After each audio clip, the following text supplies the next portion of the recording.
Okay, so for this experiment or activity that we're going to have today, we're going to learn how a tree gets water without being right next to the river, whatever, or a body of water of any sorts.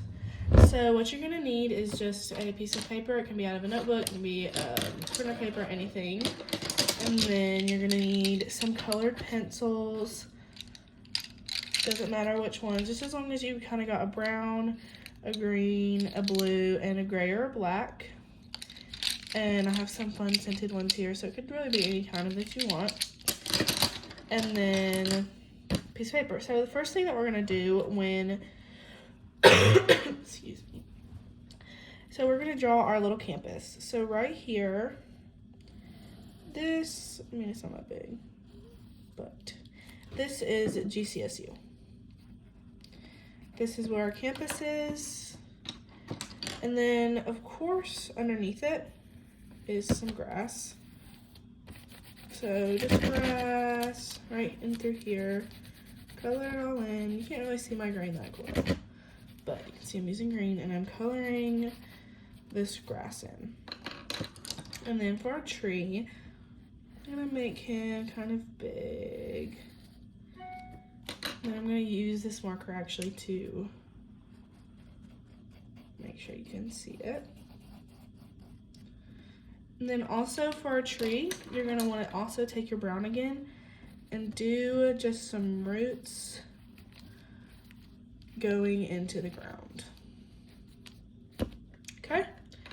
Okay, and then so this is our campus. So way up over here, it's kind of far away, but you have the Oconee River, and the Oconee River has a runoff that runs like right next to campus, not right next to it, but right near it.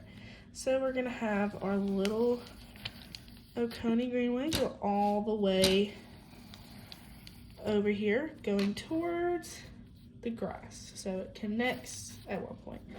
So this is a runoff of the Oconee Greenway.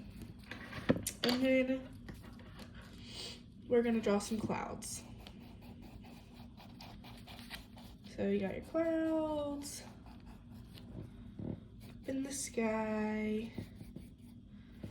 So for the water cycle, first what happens is this thing from the runoff and the Oconee Greenway, so it comes from both.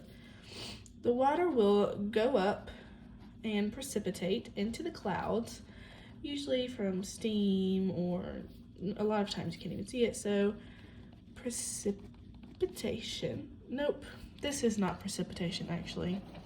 This is evaporation. Sorry. So evaporation is from the runoff and the river, and it goes up into the clouds, so evaporation. Next, what happens is this thing called precipitation, and that is when the clouds get super full, so super duper full, using the gray, super full with water. So once our clouds are super full and it's time for a rainstorm, thunderstorm, that's what happens, is precipitation. So that comes down, and usually precipitation just helps water like our little plants, like little flowers, whatever. So that's what precipitation helps, and it helps with the tree. But where the water really comes from with our tree is over here from the lake, way deep down. The water comes in through the roots. So we got water coming in through all of our roots, and it'll fill up all the way up into the leaves. And then once it's gotten all of our tree filled, the tree then gives back to the atmosphere through a process called transcription, which is where the water from the tree just goes up back into the atmosphere and starts this process essentially all over again. So really, the first thing we have in our cycle is evaporation,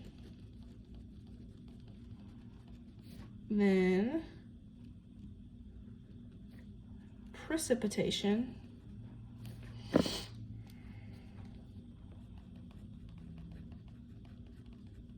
Then to finish it all off, transcription.